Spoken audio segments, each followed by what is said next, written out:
Hello, and welcome to the podcast that tries to answer one simple question. What is this thing called film noir?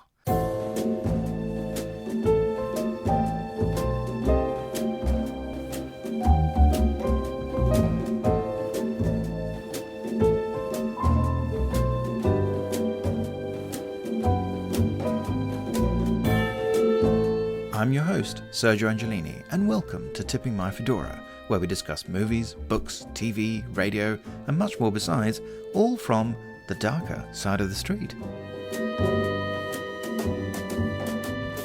It's 30 years since the release of Seven, David Fincher's 1995 thriller, and today, to celebrate, I'm joined by Dr Laura Mee, who's Principal Lecturer in Film and Television at the University of Hertfordshire, and primarily researches horror cinema and adaptation. She is the author of two books, Reanimated, the Contemporary American Horror Remake, and a book on The Shining in the Devil's Advocates series. She is the co-founder and co-convener of the British Association of Film, Television and Screen Studies Horror Studies Group, a UK network of horror scholars who host regular online events on a wide range of horror topics. With colleagues Shelley McMurdo and Kate Egan, she is the co-editor of the Hidden Horror Histories book series from Liverpool University Press. We had a great and in-depth chat about the film, and we spoiled it relentlessly, and we didn't always give warnings until after we had spoiled it, so you're now warned in advance for the whole rest of the podcast. And yes, we have a really long and detailed conversation about what's in the box.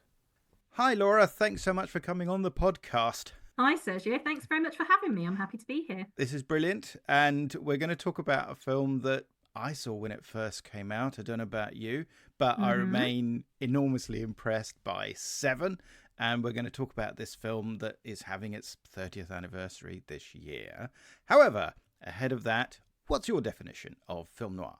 Well, I think this is a really slippery question. Film noir might well have its own kind of iconography, its own stylistic, formal, thematic elements that seem to kind of identify it as a genre. But of course, genres evolve and change over time. That's their nature, and they're hybridized, they're parodied, and so on. So there's a level of flexibility there in terms of how we understand film noir as a genre. But equally, it seems to me that the label is used so broadly and often quite indiscriminately, so that it might refer to countless cycles or styles of films that don't necessarily tick all those genre boxes. In essence, I'm sitting on fence. And if I have to stop fence sitting, then what I'd probably do is agree with Stacey Abbott from her episode of your podcast on Near Dark, where she says that it can be thought of as both a genre in and of itself, as well as a kind of style or mode that can be mapped onto various other genres. With that in mind, what would be the film that would perhaps best sort of bring that to mind, do you think, an actual movie? Well, if we're talking classic film noir, for me, that would probably be Double Indemnity. That would have been the first kind of film noir that was introduced to me as being film noir, and that would have been as a film student in my mid-20s. I've taught Double Indemnity since. I use it as a really interesting example when discussing film noir, you know, whether it is a genre or a style with my students, and we have those kind of same discussions that we've just had. But I guess prior to that, Seven might be the first film that I was kind of conscious of having this particular noir style. So I was 15 when Seven came out. That film for me as a teenager, I guess was the first film that I was kind of aware of having this particular style that I liked. And I also remember around the same time seeing and absolutely adoring Chinatown around the same time too. So really for me, my kind of introduction to noir in my teenage years was really more neo-noir and 90s neo-noir than it was that kind of classic film noir style. I mean, in a way, I'm intrigued because the number of people I speak to about noir, you've got people who are very, very dedicated to it. And obviously there's plenty of groups on Facebook and elsewhere. And goodness knows, there's probably almost as many books about film noir written about it as there are about Hitchcock. Partly because, of course, it lends itself to so many interpretations, which you could argue mitigates against exactly the question I've been asking you. I mean, it's a bit of a trick question to say, well, what's your definition? It's hard to define. What's your favorite movie? Well, there's lots, and no one will sum it up. It's not like saying, what's the best sci-fi horror film from an alien from outer space, I'd go with Alien. Probably. I mean, let's say. And so it's an unfair question in that sense, but in a way it's trying to reach some kind of consensus, precisely because I think it's probably unreachable, which is part of the fun. I don't envy you trying to teach it, because that sounds like really hard work. But I'm very interested in what you say there, because when I saw Seven, when it came out in 1995, I had this amazing experience when I saw it. It completely knocked me out because I knew nothing about it. I'd gone to Australia. I was in Adelaide. I was best man at a wedding. I had landed that morning and I had about an hour on the sofa, and then I had to go be the best man. At which point they went off on their honeymoon and I was stuck in Adelaide and knew nobody. So I went to the cinema. The one thing that was on was this film called Seven. I think I knew who Brad Pitt was. I probably maybe knew Fincher because of Alien 3. Certainly Morgan Freeman. But that was kind of it. So I went in and I had this powerful experience, partly because it looked in a way that I've never seen it look again. And I don't know exactly what happened, because there is this whole thing about how the film had the bleach bypass process, which the silver print that was how the film was supposed to be seen, but actually was only shown that way, I think, in a handful of screenings, right? Yeah, because I think it's really expensive apart from anything else, and exactly, it was a promotional thing, and it's been used for other films, I think, more extensively. Here it was almost the first one, wasn't it, that really, where it was discussed as a way of presenting the film in an unusual way. But I remember seeing it and thinking the colours were kind of completely taken out. There were no primary colours at all, almost. And so I've never seen it look like that again. And so there I was in Adelaide, and that would have been probably, I don't know, 6 weeks, 8 weeks before, for whatever reason, before it actually came out in London, where I still live. And I remember it was on at the Odeon Leicester Square. I literally, and this would have included, by the way, our friends Simon and Stacey, and also about 8 other people. I bought tickets for everyone. They paid me back. We've got to go see this film. We have to go see it together. It was still fantastic, but it did in fact look completely different. It didn't look the way I saw it in Australia. I've never actually been able to replicate that experience. I know there's a new 4K version coming out, although I don't have a 4K player or 4K TV, with a restoration by Fincher and so on, which is getting talked about. So it'd be interesting to see what that sort of looks like aesthetically. So I had this very overwhelming, powerful impression, and it stuck with me. As you can tell, here we are 30 years later. I remember it like it was yesterday. I mean, how about you? What was it like? Were you as an impressionable teen or not? Were you an impressionable teen? What were you like? Oh, yeah, I was an impressionable teen. In fact, should you have been going in to see it, young lady? Were you too young? No, I should not have done. I was too young. My experience with Seven actually kind of extends slightly before it came out. I was an avid reader of Empire magazine as a teenager. And so I was first aware of it. Empire magazine in the 90s used to do their kind of December, January issue for a few years, came with a free video that included kind of trailers for forthcoming attractions for the year ahead. I don't know if you recollect that. Yeah. That was a thing that they did. And so my kind of first experience of Seven existing, like my first awareness of it, was that it was on one of those tapes, which probably would have been, I guess, their kind of December 94, January 95 issue. And I can remember watching this trailer, and the bit that sticks in my head from the promotional materials is the use of that scene in the Greed office after they found the fingerprints.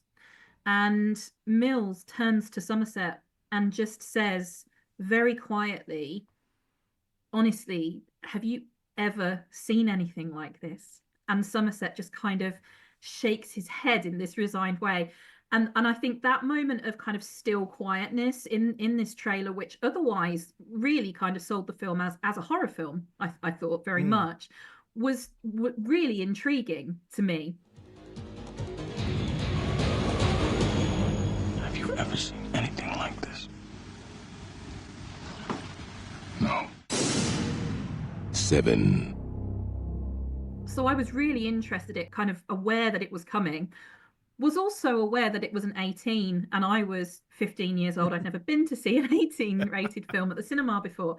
So I actually then had a botched attempt. I talked about it with a couple of friends. We'd gone I lived in Northamptonshire at the time, and we'd gone into Northampton town centre. We'd been shopping for the day. I was with two mates. We walked for an hour to get to a retail park on the outside of town and went to Sixfields Cineworld. I don't know if it was Cineworld at that point, whether it might have been something else. When we got there, it was a Saturday evening. It was sort of prime time, 8 p.m. There were 2 tickets left, and there were 3 of us. Oh, now no. I was third wheeling. They were a couple, and I'm very nice. So I said to them, "You are nice, yeah. You guys go." And I sat in the lobby of the cinema for 2.5 hours. Oh no! Okay, so furious that I wasn't seeing 7. Oh. So I actually ended up seeing it sometime after that, probably only a couple of weeks, I suppose. I went with my best friend at the time from school, who would have also been 14 or 15, and my stepbrother and his boyfriend, who would have been a decade or so older than me. So we'd kind of gone together as a 4. I think it was at Milton Keynes Point, which is a long dead but architecturally questionable cinema in Milton Keynes. So for me, it's very tied up in the experience of the illicitness of going to see a film that I should not have been seeing, being very scared about being caught, which I wasn't, and being very scared about the nature of the film itself because of the way that it had been kind of promoted. So I was really excited, but also going in very tense. So, I was really looking forward to it, but yeah, kind of apprehensive at the same time. Well, it's so interesting you picked that line about have you ever seen anything? Because, of course, that's the zinger at the end of that trailer. It's, of course, it's the perfect way to close the trailer, and then title, that's it. And I think Lawrence Fishburne or someone did the voiceover or something. It wasn't, It wasn't quite the usual in a land where, that sort of thing, in a time when. So here we are, it's 30 years later from this primal teen experience. How do you feel about it now? I mean, I still remember how I felt watching it. I was absolutely hooked by this film from its opening credits. You get that kind of preamble with Somerset kind of introducing the character, and then Mills turns up. So there's a very brief introduction to both of them and the kind of the city that they're in, which we'll get to talking about. But then you get this opening credit sequence, and I was absolutely blown away by that. I can remember sitting in the cinema thinking, God, this is one of the creepiest things I've ever seen. I was a Nine Inch Nails fan. I was, right. So the Downward Spiral from the year before would have been one of my favorite albums. So you've got that remix of Closer, and you've got this kind of very scratchy, flickery montage that's kind of matched to that remix. These really quite horrible, creepy images of Doe kind of plotting his work, although you don't know that's what's happening at the time. It's all very enigmatic. And it's only when you come back to it, after you've seen it and after you know certain details that you realize what's happening in those opening credits. So I was all in from that point. But I very vividly remember finding it darker than anything that I'd seen before. You say that you'd never quite kind of seen anything that looked the way it did. For me, the recollection that I have of it is just feeling like it was just such a dark film, tonally, thematically, but also visually. Just thinking that it was, in terms of kind of the colors and the kind of like desaturated look of it, how dark it felt in the cinema auditorium, which sounds like quite a counterintuitive thing to say, because of course it's dark when you sit in the cinema, but my God, was it black in there, like watching this film. But I also remember finding it both very adult feeling, which is probably about, due to the age that I was, and just the grimness of it, the griminess of it, how unpleasant the whole thing was. It really got under my skin. And it reminded me of a similar experience that I'd had watching Silence of the Lambs for the first time, which I'd seen maybe a year or two before that. Actually at a friend's 12th or 13th birthday party. I don't think her mum knew quite what she was putting on for us. And I absolutely adored it. And all these other 12-year-old girls were not as impressed. But yeah, so I became kind of absolutely obsessed by it that year. My friend who I'd seen it with and I kind of discussed it endlessly. We exchanged letters about it. We sent each other packs of Magic Tree air fresheners. I'm revealing like what a dork I am here, but I'm okay with that. That's great. And looking back, I think, it kind of, I realized that it really did kind of shape my taste, how kind of like my interest in a particular kind of grimy horror thriller kind of emerged from watching Seven, I think. But also an appreciation for David Fincher that has kind of stuck for me, an interest in a sustained interest in American popular cinema, but the different things that could do rather than just kind of popcorn movies. And it's a film that I've gone back to often, and it probably pushed me towards eventually studying and then researching film to some extent. I think it was one of those kind of formative films for me. In terms of how well it stands up after all this time, kind of coming back to it now, I mean, you say you hadn't kind of seen it for, 10, 15 years, did you say? Yeah. Yeah, I think for me, it's something that it's never gone past a couple of years without rewatching it in some capacity, whether that's just been that I've happened to catch half an hour of it when it's been on the TV, or I've sat down to watch it. I've introduced a few people to it who somehow had not seen it in the 30 years it's been out, and that's always a pleasure watching their reactions to that.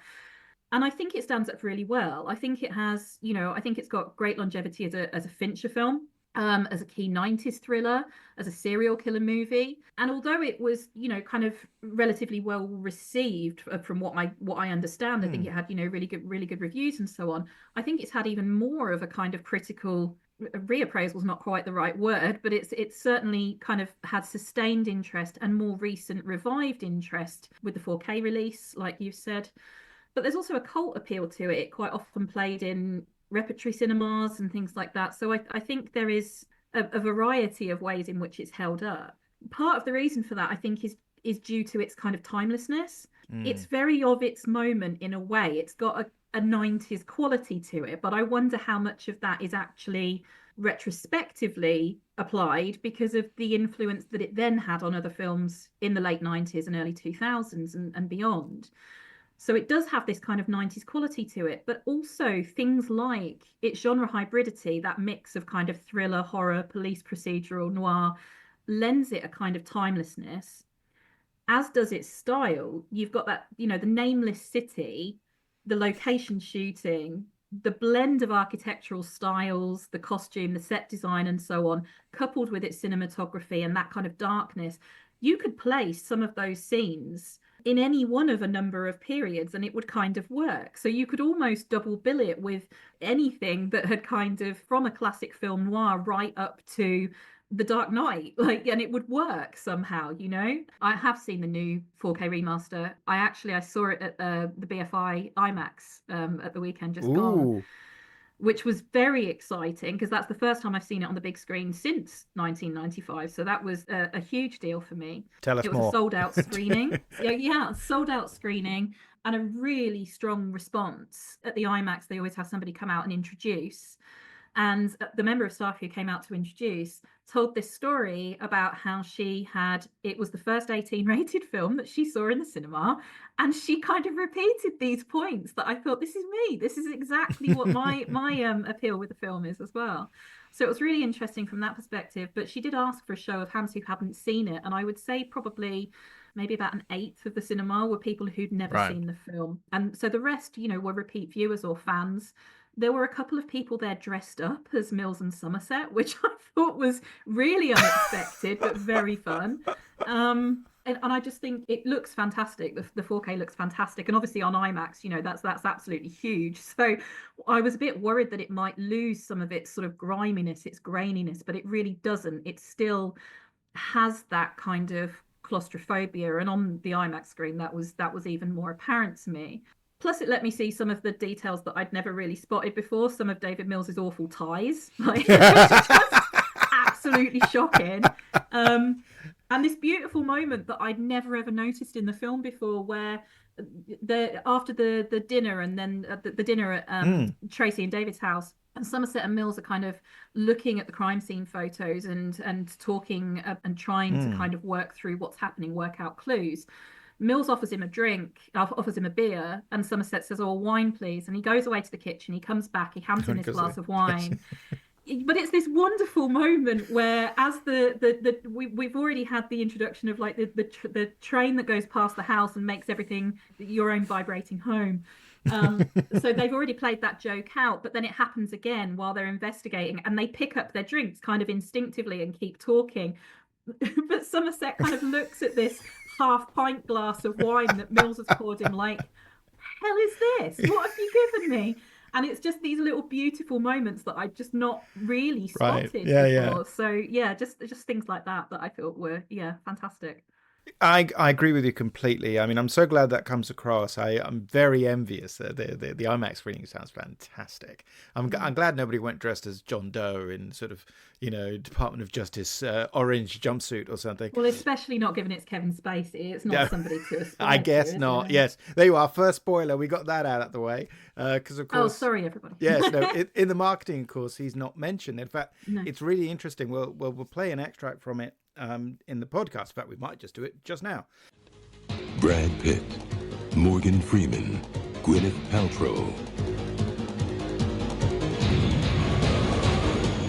There's a kind of noticeable gap when they're introducing the actors, because they sort of say Brad Pitt, Morgan Freeman, Gwyneth Paltrow, and then somehow there's a sort of gap where you feel like the baddie should be in there, the villain of the piece. It's like Harry Lime in The Third Man, let's say. He's not on the screen very often, but they talk about him all the time. And he's not in the advertising and wasn't at the time. And of course now for slightly different reasons, perhaps. Let's face it. I agree with you so much about what you said about it, because that timeless quality, in a way, when I was watching it, I kind of thinking it's almost like you're coming to the end of the analog era. And it has this almost celebratory feel is wrong, but it's as much as it is about filmmaking as it is about technology. I mean, it's shot on 35mm, of course. It is effectively pre-digital in that sense. There are practically no pop culture references. You don't hear a jingle. You don't really see anybody barely watch television. And if they do, it's something very non-specific. The majority of the music that's used within the story, that within the diegesis, is kind of jazz or or classical, which again kind of lends itself to this older era or a kind of timelessness in terms of its setting. And as you say, you have this abstract sense of the city, which is, to me, one of the, maybe we'll talk about it a bit later on, but it's one of the most noir things about it, of course. Absolutely. Is this idea of the city. And it has to be a city where it's permanently raining, despite the fact, let's face it, that in most of those shots where it's raining, there's clearly blazing sunlight. So it's purely an aesthetic. It just rains on them. There's this cloud that follows their characters, and, everywhere else there's sunshine. Because, of course, it's shot in LA.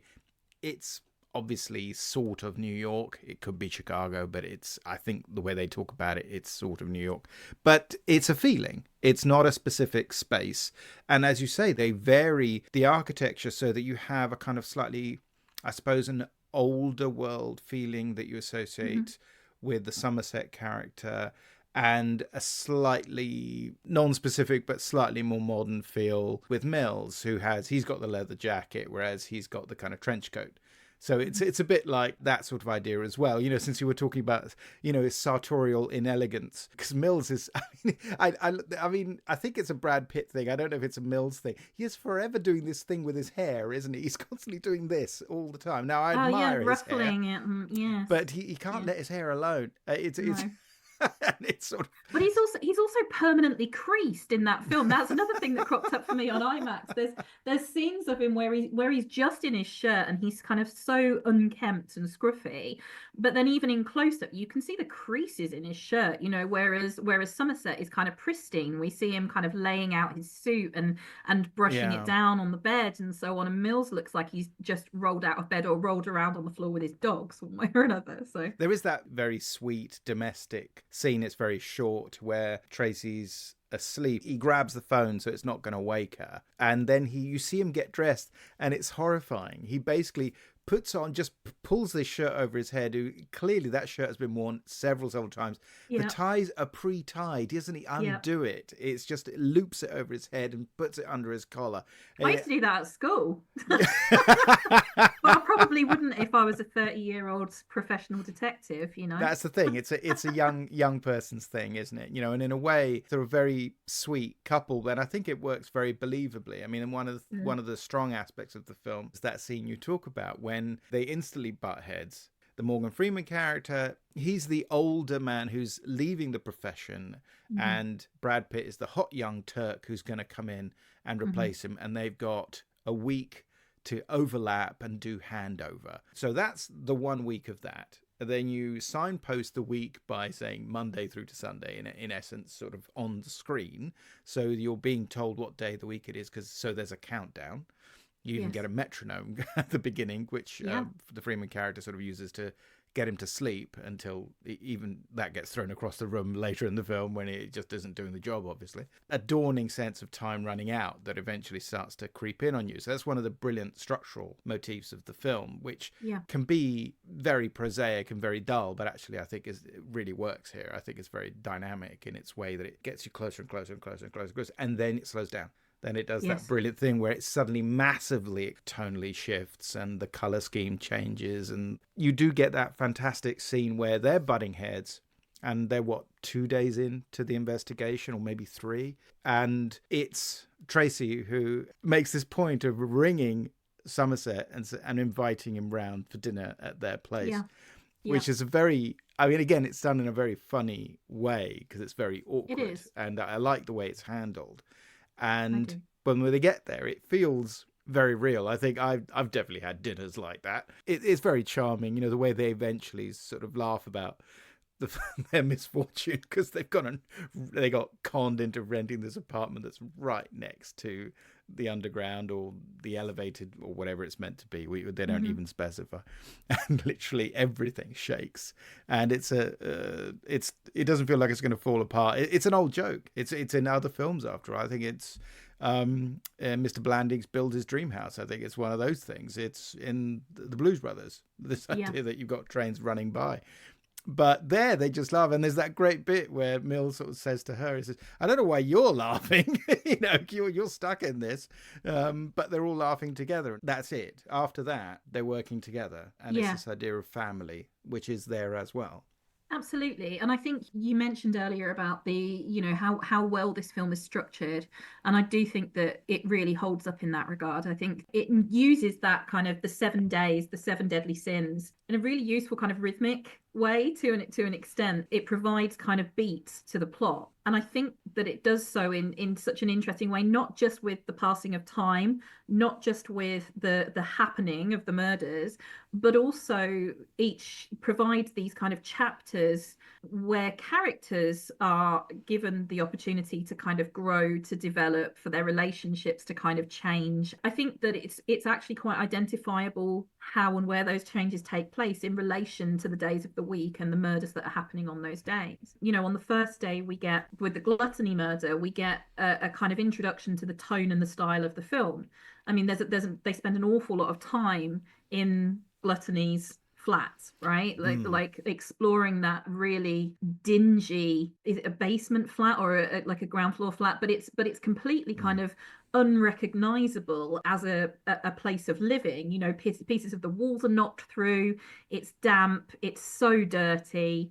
It doesn't really logistically make any sense in terms of layout. The spaces is all very weird and everything is configured very strangely, and it's extremely dark. It's possibly the darkest scene in the film. You know, there's a lot of, they use the flashlights really to pick up kind of facial expression as much as anything else. So there's a lot of kind of introductions to the world of the film, I think, in that first murder. But you also get these introductions to Somerset and Mills as characters, who obviously we've already seen to some extent, but you get here a better idea of the difference in their approach to their work.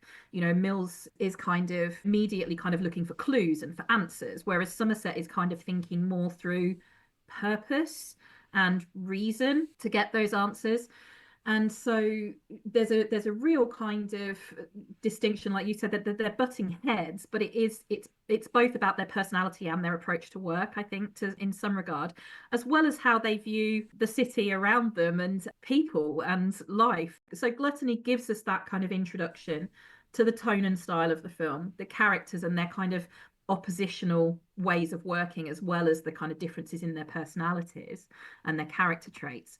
And then when we get the greed murder, everything kind of changes a little bit. And what we get for a short while is Mills kind of operating in what feels like his natural habitat as a detective, looking at that murder, and Somerset looking at the gluttony murder separately. So you get this almost a further separation. They've kind of gone their separate ways after that initial day, and they go off in their separate directions to kind of investigate these two murders separately until the point where we find the word gluttony behind the fridge, and it brings the two together. Somerset makes this connection between greed and gluttony and the note that's left by John Doe. And so the pattern emerges. And from there, it's more about kind of starting to find those connections, those bridges between them. So we get that beautiful scene after the greed murder with Somerset in the library, which is just a gorgeous scene. But you get this montage of Somerset looking through literature and reading about Catholicism and purgatory. And at the same time, you've got the cuts to Mills kind of in his apartment, looking really frustrated, just looking over these crime scene photos from the greed murder, just looking for detail, not getting anywhere, giving up and putting the basketball on.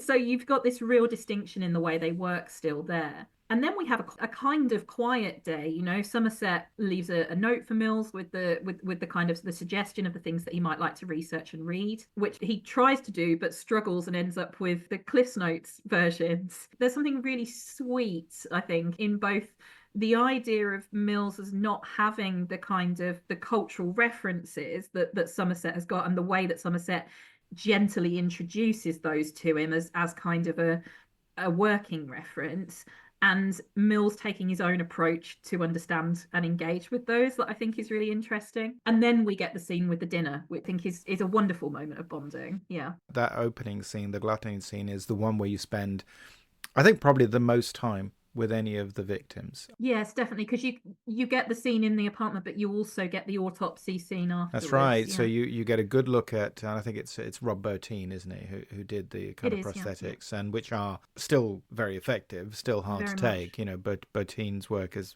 always exceptional. When we get to greed, we don't actually see it. We only see photos of the crime scene. Yes. We see the aftermath, but we don't see the body. So you've primed the audience to say, you're going to have to sort of get past this. This is part of what the film's going to be about. So it's going to have this kind of visceral feel, the representation of something in graphic detail, which maybe you're not expecting. Well, probably since The Thing, Bottin's great entry into big budget filmmaking. That sense of initial sets of contrasts is nice because it's also done in terms of the characters, but also in terms of the way you're showing the crime scenes and the stories and the murders. So those are also contrasted. Those are handled in very different ways, in the sense also you've got the person who's living in this kind of cabin. It looks like the worst Butlins ever sort of thing, you know. This horror. And then you've got this super expensive kind of swanky room, office. The swanky office, right? Yeah. Mm-hmm. So you get that wonderful contrast, and then they sort of, the connection is found.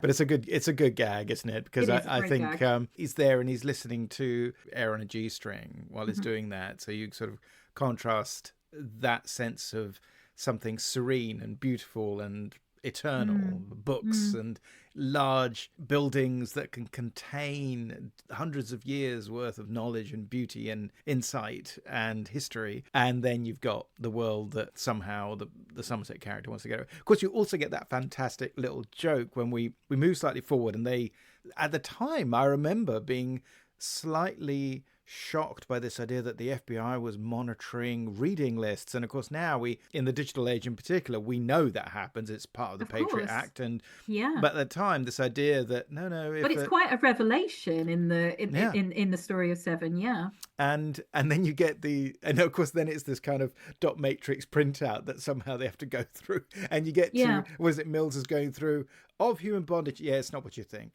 You know, and the Marquis de Sade, which is one of the few kind of like contemporary cultural references in it, actually, probably. I think Sade is probably one of the very few things that anchors it to the 90s, you know, beyond cars and phones. But again, they're going so hard to be non-specific. Yeah. We were talking about these beats, and I think a lot of them are done by the deaths, let's call it that way. So you get to Sloth, which is a real shock moment because it turns out the person isn't actually quite dead yet. Spoiler alert. Yeah. Oh God, Yeah. that still works. Yeah, it really, really does. Ben Gardner's head in the boat and Sloth taking a breath. For me, every time, without fail, every time I'm going to jump. Like, just no fail. It's a really interesting shift of gear, which kind of, because this is the film's first sort of big action sequence. So you get the kind of SWAT team being briefed and then heading to Victor's residence, and you get these quick cuts, this fast-paced editing, which shifts up a gear very, very quickly, and it becomes very kind of dynamic. There's a kineticism to it, which the previous kind of, I don't know where we're at that point, maybe sort of 40 minutes or so, doesn't really have. It's kind of slow and purposeful, and then all of a sudden you get what feels like an action sequence within, and it just comes at the right point. Yes. I think. Yes, no, I agree. You have to have something to break it up, don't you? I mean, you've done the character stuff, you've established the premise, and now we're going to have something that's going to give it some energy. That's going to push it a little bit further forward and literally give it forward momentum. It's just suddenly all of a lot of swooping forward camera movement, which we haven't really had until now. And we're not going to get it again until there is, in fact, quite an extended chase sequence when, of course, the whole book thing pays off. Yes. I mean, that's the thing. That's actually how they get him. You know, in that sense, totally analog. So it's this very old-fashioned way. Completely analog. Completely. I find the Sloth murder actually both perhaps the most graphic. I think. I mean, you know, Gluttony is perhaps the most sustained, but in terms of the kind of the prolonged look at the body and the damage to the body and the use of Rob Bottin's makeup and practical effects, I think Sloth is actually really hideous. Like it's a really kind of gruesome close-ups of bed sores and you know, prominent veins and so on. And when you actually look back at it and you know that he's alive, you can see him breathing. You can see him kind of just moving ever so slightly, you know, imperceptibly. His skin is kind of almost bleached. His hair is gone. He's got these kind of huge sunken eyes. His teeth, you know, and his gums are kind of really prominent. You can see the shape of his skull. But it's the face, isn't it? It's because you can see the face, right?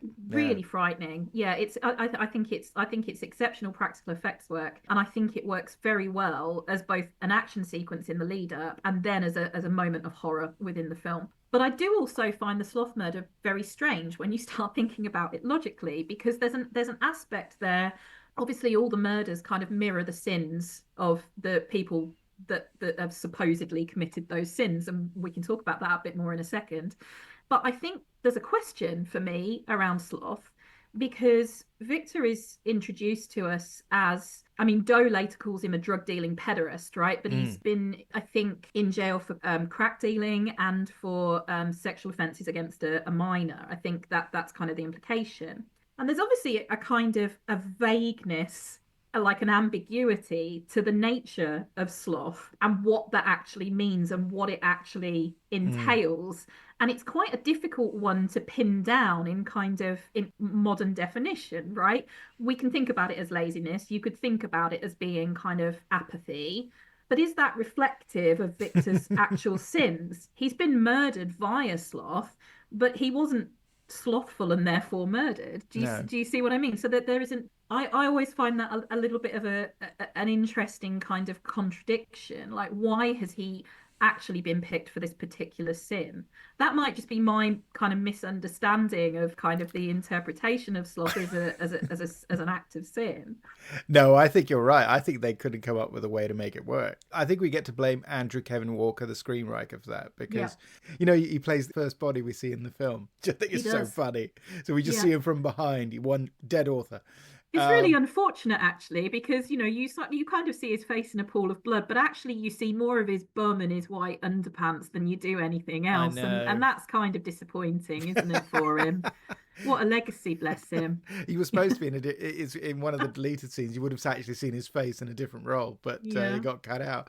But I suspect they, like you say, sloth is a tough one because someone, you would have said, well, you'd have to say, what? You pick on someone who's not very good at their job or something. And it's like, how do you render that dramatically? So in the end, it becomes about, I suppose, is it the idea that by giving people drugs, you're instilling a torpor, an exit from reality? And so it's the drug dealing rather than the pederasty. So he's giving him what he deserves. But yeah, it's a stretch. It's not like, if it was an opium den, if this were Once Upon a Time in America, then maybe they would have introduced that a little bit better. I agree with you. Although because it's such a terrific sequence, I think perhaps people don't really question it too much. Well, I don't think that I had until perhaps the last few times that I've seen it, and it only kind of occurred to me all of a sudden. I was kind of like, well, what has he done that is slothful? Is that a word? I mean, the problem here is, and I think this leads us very neatly into the next one, and a point that you made, having given us two scenarios where, shall we say, we get a very good look at what John Doe has done to them. Otherwise, all the deaths are presented actually from fairly far away. You don't get a particularly good look. In a way, it's more powerful, because what you do find out is exactly what was done and how. When we look at Lust, we don't really see the victim because the idea is so unpleasant, because they find out about the thing that was made, this kind of horrible razor blade strap-on thing. Wild Bill's leather shop. Yes. Mad Cockney Wild Bill. Yes, I don't know. The Cockney seems about right in the circumstances. You don't really see very much. At least not on my DVD. You don't see very much of what's happened. You see the Polaroid of this kind of bladed, serrated dildo that has been made by this kind of leather worker, who describes it as kind of like, well, I've made weirder shit than that. I thought he was some performance artist, you know, and it's like, wow. And yet, no, so you don't see very much. You see the victim's blooded legs, and you see a lot of blood on the sheets, but that's as much as you do see, and it's very quick. And yet what I will say is that Lust for me is perhaps the most gruesome or affecting murder. I actually find this really unpleasant, and I think there are a number of reasons for that. Firstly, I think there's a claustrophobia to that sequence that isn't evident in all of the other murder sequences. It's this very kind of tight, close basement, those tracking shots following them down the stairs. There's lots of kind of like neon. It's dingy, it's dirty, they're going underground, and the cinematography matches that. Those lots of close-ups. Once we get into the room where it's happened, you get these close-ups of the client screaming just endlessly, get this thing off me, get this thing off me. You've got this loud industrial music in the background. So it has this kind of, that scene has this kind of panic and this immediacy and this intensity that is very different to the other murder scenes, I think, because although, just fast forwarding slightly, when we get to Pride, they talk about how he's done what he's done very recently. And we know that these murders kind of, would have been discovered the day or, the day after happening or what have you. But there's an immediacy to this. The client is still there. He's been screaming since this happened. Somebody has obviously called the police immediately after it's happened. So Doe has kind of fled within minutes, very probably. So there is that kind of panic, that immediate claustrophobic kind of feel to it. And I also think that you've then got that really harrowing interview with the client, wrapped in the sheet. He's dripping in sweat. They're interviewing him while he's mid-panic attack, saying, oh God, please help me, please help me. He put that thing on me. He had a gun in my mouth. And so you get that kind of aftermath, and then it just cuts to this quiet reflection where you've got the two detectives sitting in their two rooms adjacent but alone, reflecting on the interviews that they've just done, one with the client and one with the proprietor, I guess. So that, for me, in terms of how that scene plays out, is very effective. But also for me, I think it's the sexual violence and the implication of the act. So for me, this murder, not the film, I want to be really clear about that, because I think it has had some complaints about how it treats its women. I don't have a problem with the film, but obviously the act, the murder, is deeply misogynistic. Doe later refers to this woman as a disease-spreading whore. His chosen victim is a sex worker. His feelings are really clear about who the sinner is in this instant. But the victim here is not a sinner. She's not guilty of lust. That's the guy who fucks her to death with a bladed strap on. So the focus then is on his suffering as well. You know, he's very much framed as the victim. We name her as the victim, but the focus is very much on his suffering and not hers. And I think that that is kind of really interesting. And for me, Doe's actions there in particular reflect the way that women's sexuality is configured as sinful. That in this moment, the punishment for lust does not go to the lustful person who's paid for sex. It goes to the woman whose job that is. No, I was going to say, isn't it almost like the Friday 13th logic? Horny teenagers will be punished. Yeah, to some extent, but I mean, I don't feel that viewing a sex worker as a kind of lustful, horny person is necessarily accurate, to be honest. You know, Sure. and I think that is then a reflection of Doe's view of the world, and I would hope that that's the case rather than it being kind of Walker's or Fincher's view of women or the world. It doesn't feel that way to me. It doesn't feel like a misogynistic film. But there are kind of questionable elements of the script, and I think that is one of them. But for me, it plays out as Doe's understanding of women's role in sin, particularly when she's configured against a character like Tracy, who is kind of coded as being very innocent, this kind of figure of light and so on, and who is still murdered regardless. Oh, spoiler. Oh my God! Gigantic Oh my God. spoiler alert. Gigantic spoiler, Well, sorry. Okay, we'll get to that. We'll get there. Yeah. Yeah. So for me, that is like the most grueling, I think, of the film. This is then extended in the next one when we get to Pride, where again in the deleted scenes there's a slightly bloodier, slightly more detailed rendition of that. Fincher, in the audio commentary over the deleted scenes on the home video edition, talks about saying, well, look, when you're shooting a film, you know, the actor's fine. It's all Caro syrup. It's not real blood. It's not horrible. There's a million people on the set. It doesn't bother me. But obviously, for audiences, it can be too much. So we pared it back. And so it's, again, one of those things where it's an absolutely horrible idea. You don't see too much of it, but it pushes you back so far. I found it still very disturbing, even though you realize that in terms of graphic detail, again, you're not seeing very much. But also, I'm a total wuss, you see. I like all kinds of films. If they're good, I like them. That's my philosophy, which is a very, very non-academic approach. I saw the first Saw film. I didn't see the sequels, if you like. And obviously, Saw is one of those films that's definitely derived, at least from the success of films like Seven, I think, very, very deliberately. And I enjoyed the first Saw film, but mostly because, of course, it's that classic thing where actually it's worked out like a whodunit. Yeah, and so structurally it follows that idea. Here it's just, obviously there's more going on, there's much more depth here, so that this kind of preaching that John Doe is undertaking, they're described at one point as sermons, aren't they? They're his sermons on film. And it's just, and that does make it even worse, the kind of religious element to it. Although I think Andrew Kevin Walker in one of the commentaries talks about the fact that he looked up the 7 deadly sins in the Bible and couldn't find it, because of course it's not there. But that's very funny. So that one, again, partly because of course it's a phrase, cut off your nose to spite your face. Yeah. We've all used it, and we will probably all continue to use it. But, you know, not with that image in my head, I can't. Just ruins it for me. I've got to come up with another analogy that is less gruesome, because it's such an unpleasant idea. It's a horrendous idea, yeah. So, you know, let's get past that. Let's get past that one.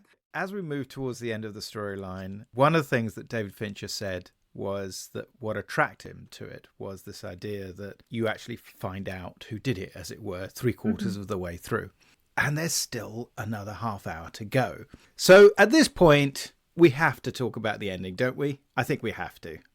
I think we have to. I don't think you can discuss this film and not talk about the ending Firstly, because the last two murders are kind of raveled together in that ending. But secondly, because it's so iconic now. And so I think, spoiler alert again, before we get there. But yeah, Gwyneth Paltrow's head in a box. Exactly. I was having a chat with a friend of mine the other day who is not particularly a film person. And I said, I'm going to be doing this podcast about Seven. And she paused and says, is that the one with the box? I went, yes. Yeah. And of course, that was the thing that held the script up forever. This idea that it has this dark ending. Yeah. So over to you, Laura. Tell us about the box. What is the box? What's in the box? Well, even. What's it all about? Well, I think, you do have this really, it has become a really iconic ending, right? But both in terms of really like what a hideous revelation that is, that it's Gwyneth Paltrow's head in a box. Yes. But also that's never actually said. Nobody says that it's a head in a box. It's very strongly implied, and it's very obvious that that's what it is. Doe talks about having taken a souvenir, her pretty head, and this is kind of cut with Somerset either opening the box and realizing at that time, or kind of running back towards Mills. So we know that that's what it is, and then Mills is shouting, what's in the box? What's in the box? Oh, what's in the box? Doe says, I just told you. And Somerset refuses to deny it. So we know exactly what it is, but you kind of have to read between the lines in order to know that for sure. And I can remember seeing discussions slightly later than when it came out, obviously, but discussions online where people still didn't quite get what was in the box. And I think that's unreal to not be able to identify that. But I think it's very interesting that it is still discussed and still, it's become a meme in its own right, but it's also really iconic in terms of that desire for twist endings as well, I guess. I mean, how much we consider this a twist, I don't know, because there's a sense that Tracy is doomed throughout, and it's the only real way that the story works, although we'll get onto that in a second. But I think that it's become so iconic that you can't talk about this film and not talk about this ending. In the end, people know what you mean, even if they haven't seen the film. Yes. It just has that kind of cultural currency, let's just say. Absolutely. I must admit, when I saw it and he opened the box, I thought I saw a tuft of blonde hair. So did I. When I rewatched it... That's in my head. Yeah. When I rewatched it, I realised it's a little bit of the sellotape. Off the top of the box that's going like that. But well, at least you saw something and didn't imagine it. Fincher tells this anecdote on one of the commentaries about a woman being really mad at him and saying, I can't believe you would show with his head in a box. And he's like, that's not in the film. I saw the film. I know what I'm talking about.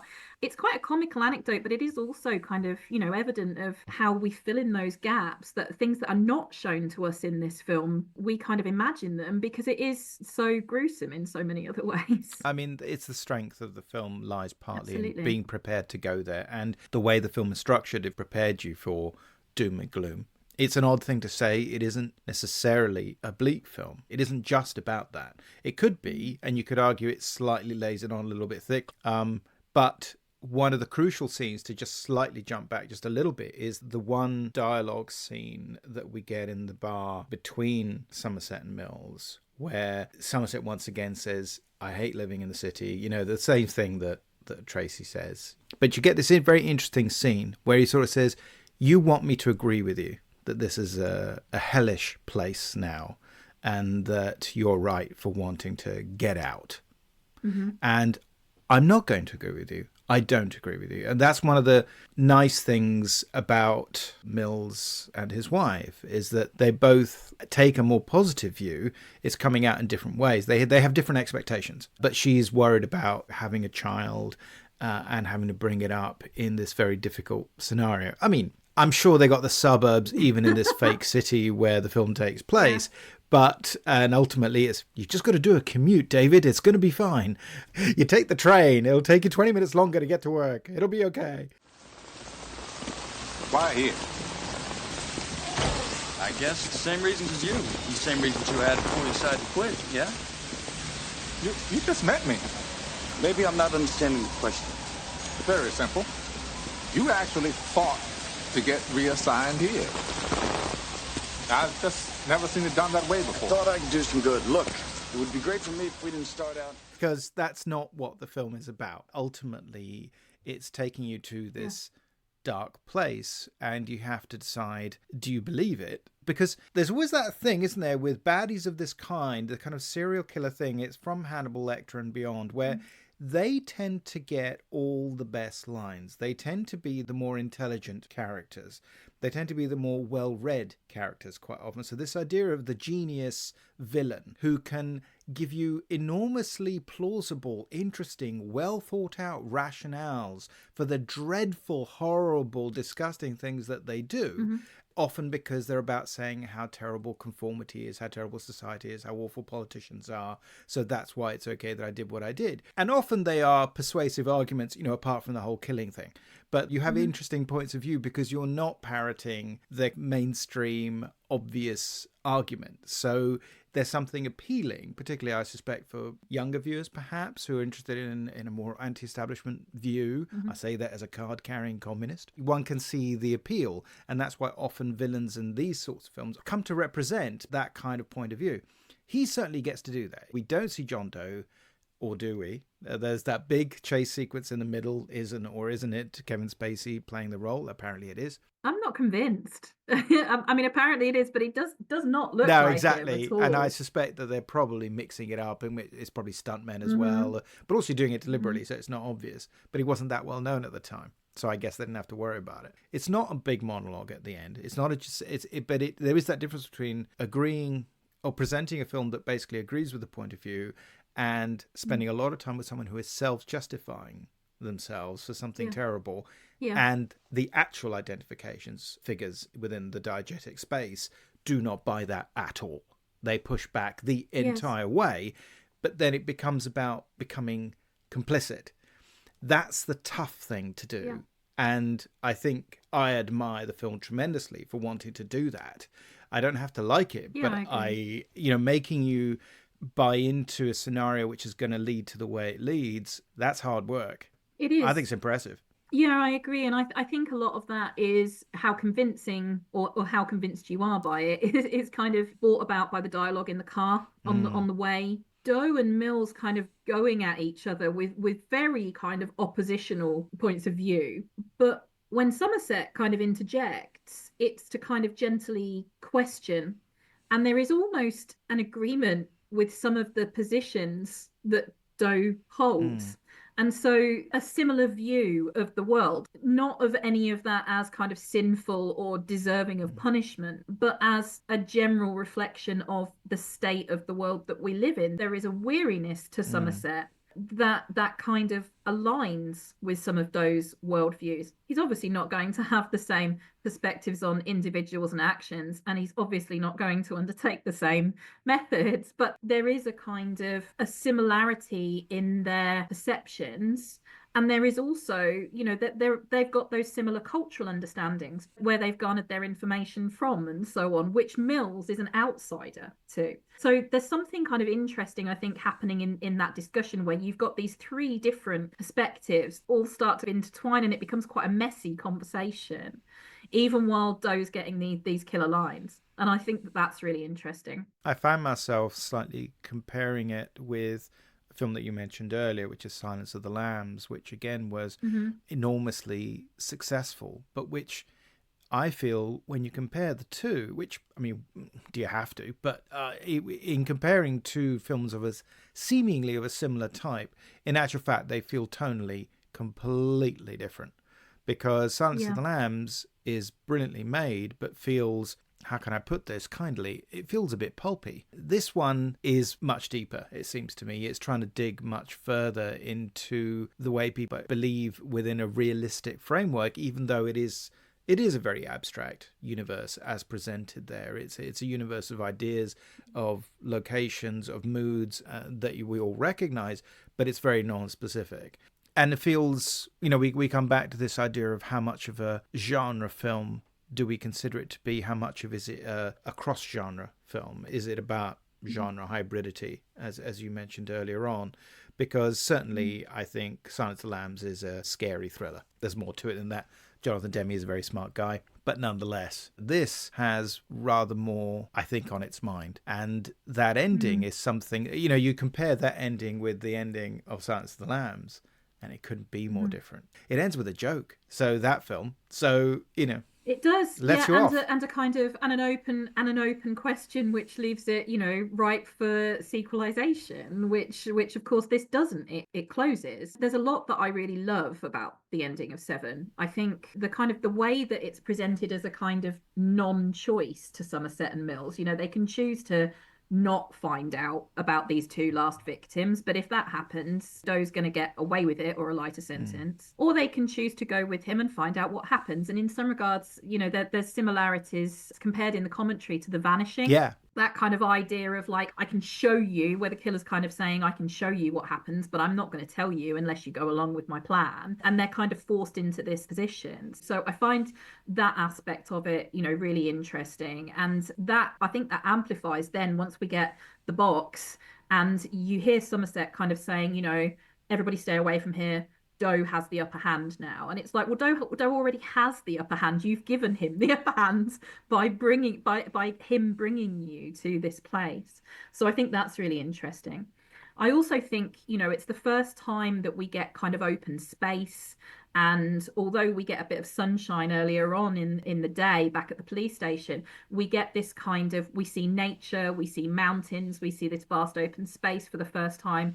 And in another film, that might be quite hopeful. But in here, it's really bleak still. You've got this kind of sun-scorched grass. It's dry, it's dusty, it's devoid of any life. There's only more death. That dead dog where they get out the car, they spot the dead dog and Doe's like, I didn't do that. And it's like, well, you may as well have done, mate. It's like, you've ruined everything else. Just kind of emphasizes how unpleasant everything is. And I really love that about it as well, that it takes us into such a different location and yet such a different setting, and yet it's its mood and its feel is still pervasively unpleasant and grimy. So I really admire that about it. I feel like the end is a bit messy. Again, once you start kind of unpicking, well, who's actually sinned here and who's actually done what and who's being punished.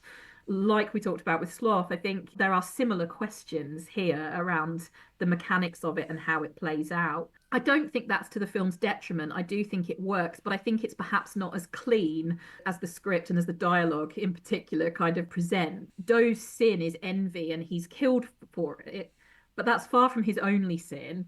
And he encourages but doesn't enact his own murder, right? And there's also an element there that Doe couldn't have known that his own sin was going to be envy. We're kind of presented with Doe as this kind of meticulous killer who's planned, we see his journals and all those photographs and all the evidence in his apartment of probably what he's been planning for a very long time to carry out. And yet there's no way he could have envied Mills or known that a detective would be somebody that he would envy until at least halfway through the week when he actually realizes who those detectives are on his case. So there are some questions there around the actual nature of Doe's sin. Mills's sin is wrath, but he's punished, not murdered. And he's not punished for the vengeful act itself. It's implied that Mills's life is over as a result of what happens to him. The only true victim in terms of loss of life then is Tracy. And she's very deliberately framed as not being sinful. So there are kind of all these question marks once you start unraveling it and picking at it. But Doe's design and the murders and the film have to kind of be closed somehow. And there's perhaps no wholly satisfactory option, as evidenced by some of the alternate endings that were considered. Let's talk about those. We can't divorce ourselves from the fact that the film was commercially, especially, extraordinarily successful, way beyond anyone's expectations. But it also made it, therefore, very influential in that respect, I think. Just the fact that it was popular made it influential as opposed to its significance, its style, its acting. No, it was because it made a pile of cash. But it, I think, speaks to a certain structuring principle as opposed to making a film, as you say, that isn't actually agreeing with Doe. Yeah. And which therefore wants you to really experience the full horror of the 7 deadly sins.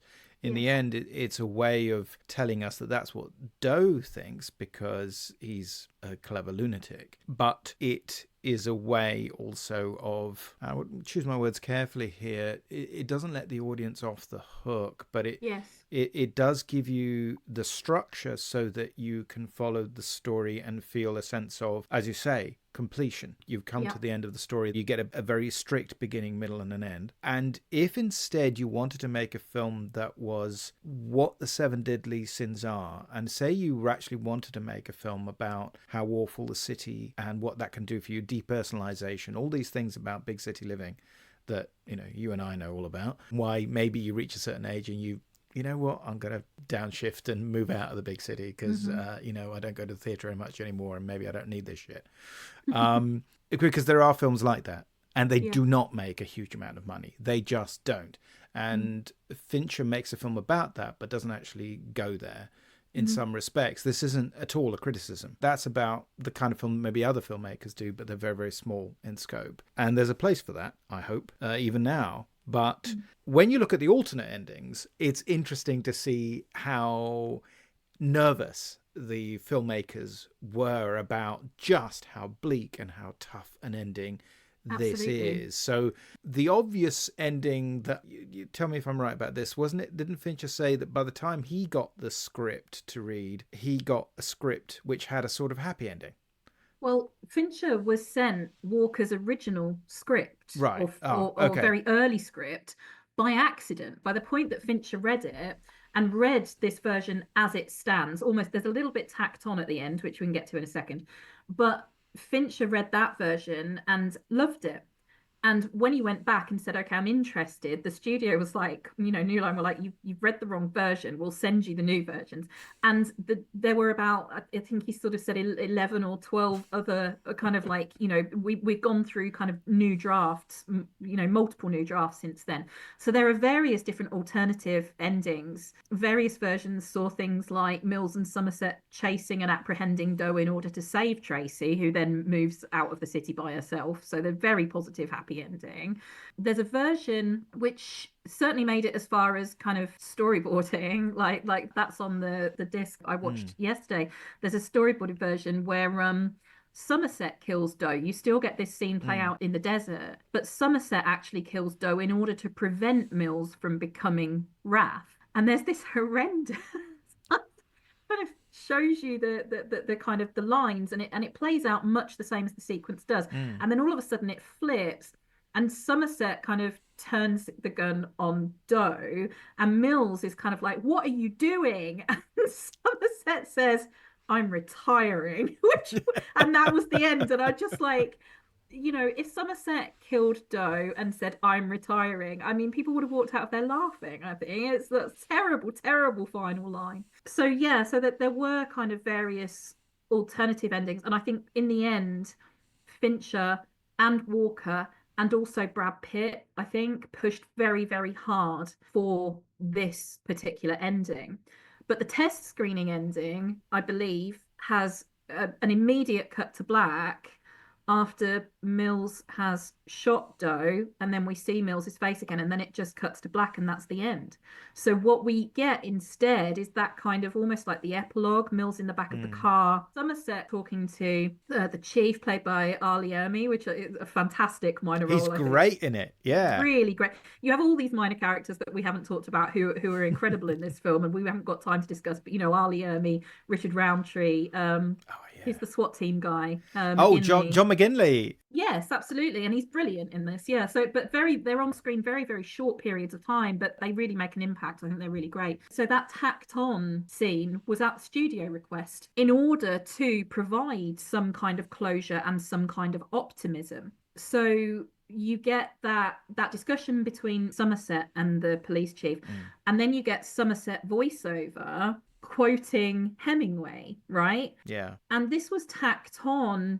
I've read a few kind of complaints about it because it's too light after all that grimness. There's an optimism to it, but I actually don't find it very optimistic. It's really, I think, in keeping with Somerset's realism and resignation. And bearing in mind, we start the film with Somerset, it's only right that we end with Somerset. This is to some extent his story. His boss asks where he'll be, and he says, around. I'll be around. And it's really resigned and sad and tired. He's not retiring. He's not leaving the city. And there were cut scenes with him looking at a house in the countryside and him talking about this swatch of wallpaper from that house with Tracy. All of those kind of plans are removed from the film, but they're also kind of symbolically removed by this ending as well. Somerset is not retiring. He's going to be where he has always been. He's stuck. This is the way it always is. It's not comforting. It's bleak. And that's underlined by that final line, the Ernest Hemingway quote, "The world is a fine place and worth fighting for. I agree with the second part." He's saying he's going to stick around and fight for it, but it's a shitty city and a horrible, horrible world. There you are. We're in total agreement. How cool is that? How often does that happen? So you are 100% correct as far as I'm concerned. Having a kind of epilogue that sort of matches the prologue, as it were, in terms of just being with the Somerset character is quite right. I think there isn't this attractiveness, isn't there, of doing a hard smash cut to black and really kicking the audience and sort of saying, "Ha, pff, you're off." And you probably need to be somebody like William Friedkin, probably in the 70s, to maybe get away with that. Just maybe. Although I don't know if you saw his last film, which is his version of the K Mutiny Court Martial. It was made for telly. It's with Kiefer Sutherland, and he actually did that. And so the attractiveness is always there, but in actual fact, it's a tough thing to do. And with this, as you say, you need not a hope, but you need to be anchored with the Freeman character. I think you go back to him. In the end, he is this kind of, he's a mentor, but is almost a father figure. And in a way, it's almost like he's going to be there for David. Obviously, the implication being that he's agreeing with what Mills said to him when they spoke in the bar, which is that you're giving up, but you don't really believe it. It's just you're letting your despair get on top of you. Yes. And actually, you still think it's worth fighting for. Yes. And you're just finding it harder and harder to do. That doesn't mean it isn't necessary. He's also presented as an incredibly good policeman. So ultimately, he's going to keep doing his really great job. I don't think you're quitting because you believe these things you say. I don't. I think you want to believe them because you're quitting. You want me to agree with you and you want me to say, yeah, you're right. It's all fucked up. It's a fucking mess. We should all go live in a fucking log cabin. But I won't. I won't say that. I don't agree with you. I do not. I can't. So how do you think this fits in with Fincher's career? I mean, this is his second movie and his first big hit. Alien 3 had been this very difficult shoot, and he was already very successful as a maker of pop videos, and he'd worked at ILM before that in special effects. But this was a massive hit and really set his career. So how do you think it fits in with the work he's done since in the last 30 years? Well, firstly, Alien 3, I'll defend it even if Fincher won't. I really do like Alien 3, or Alien Cubed, as I prefer to call it. Yes. And I appreciate, Alien 3 has a kind of a doomy darkness to it that I think that gloominess is kind of evident in 7 and then beyond. I think there are elements of neo-noir across his work. He's a director who's quite often associated with the term and kind of noir influences. And that's evident even right up to kind of work in progress. There's discussion of him developing a Chinatown prequel series, which I would be really intrigued by, actually. I think that could be very cool. You don't look as keen. Well... But, I don't know that it's necessary, but I would certainly be interested to see what he does with that. I guess more in terms of, patterns, the kind of films he makes. Thrillers, for a start, very obvious. Gone Girl, Girl with the Dragon Tattoo, The Game, Panic Room. And work about serial killers, Zodiac, Dragon Tattoo again, The Killer, and also Mindhunter for Netflix, which is just amazing TV. Like that I would highly recommend that to anybody who hasn't watched that. I have not seen it, for Please shame. do. It's excellent. And I think there's a darkness across a lot of his titles that, visually speaking, those muted, desaturated colours. And the lighting of 7 kind of crops up again in Dragon Tattoo, in Zodiac, in Fight Club, in Mindhunter. Those kind of browny, greeny, like sludgy tones are all there as well. But tonally, there's also a sinister quality to a lot of his work, I think, that kind of thematically dealing with alienation, dealing with disillusionment, a cultural or social cynicism or dissatisfaction or criticism.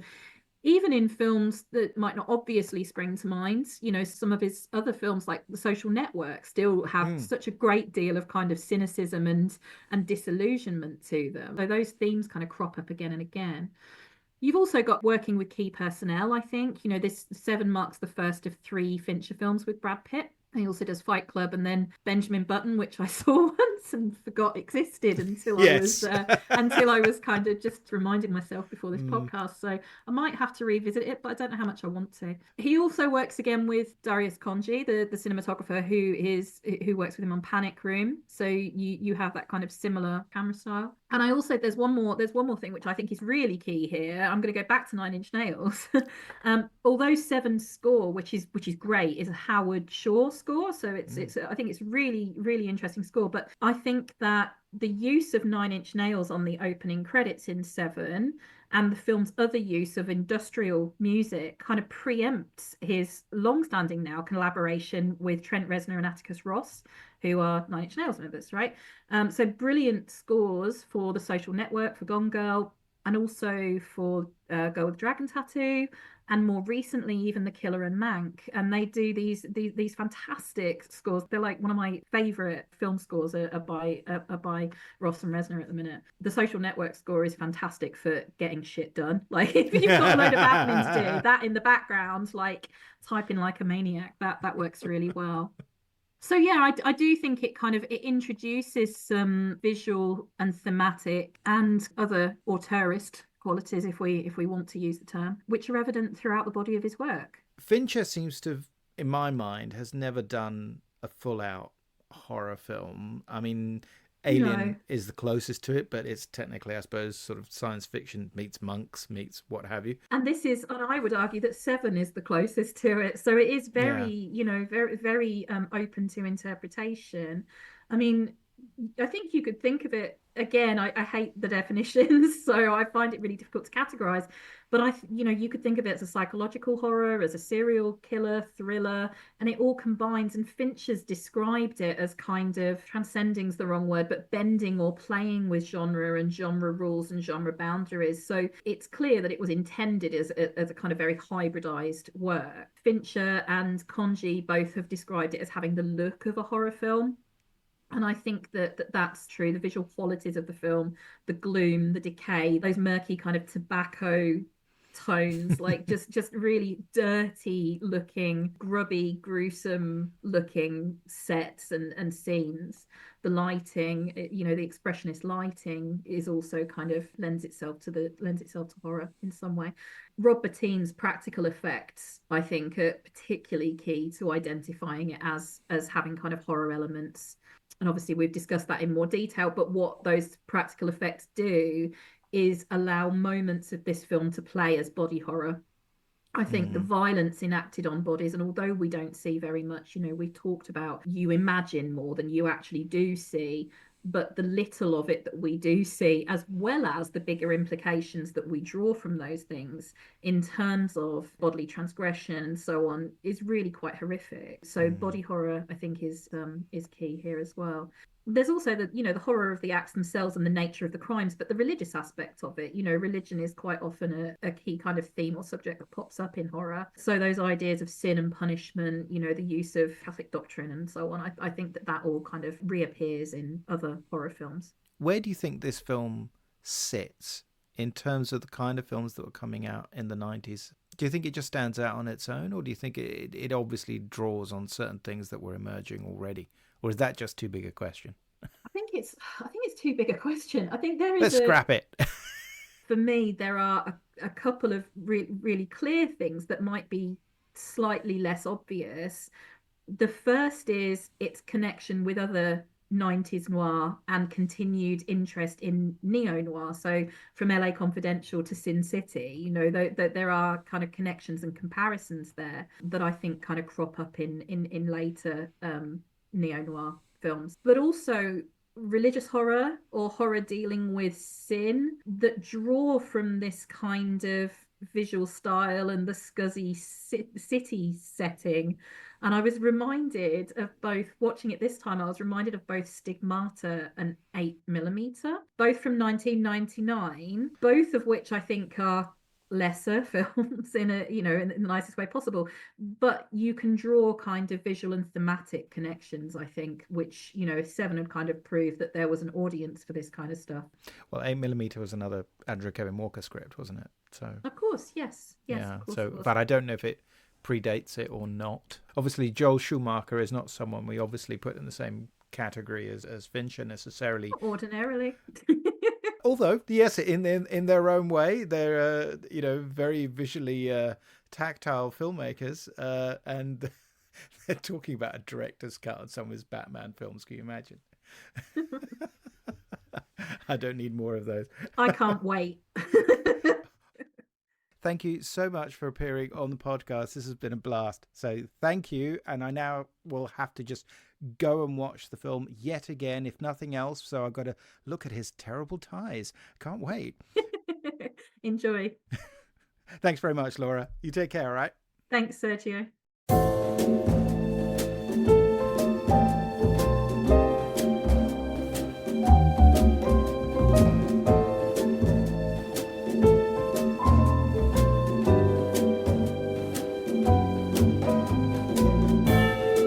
You have been listening to Tipping My Fedora, the show about all things noir. It is produced for Castiglione Publishing by me, Sergio Angelini, and our theme tune is by Petar Milinkovic, whose work is available through Tailkeeper Music. All audio clips are the copyright of their respective owners, and used under fair dealing and fair use exceptions solely for the purposes of criticism and review. Please subscribe to Tipping My Fedora wherever you get your podcast fix. And it would be great if you could leave ratings and reviews about the show at Apple Podcasts. Be seeing you.